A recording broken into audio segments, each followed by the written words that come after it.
اسلام آباد وزیر اعظم شہباز شریف نے اقوام متحدہ کے سیکریٹری جنرل کا خصوصی شکریہ ادا کرتے ہوئے کہا کہ انہیں انتونیو گوتریس کے قائدانہ کردار نے متاثر کیا۔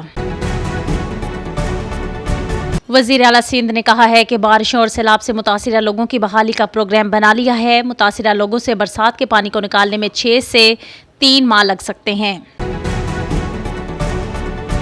National flood response coordination centre کا کہنا ہے کہ آئندہ 24 گھنٹوں میں کشمیر کے پی اسلام آباد بلائی پنجاب میں بارش کا امکان ہے۔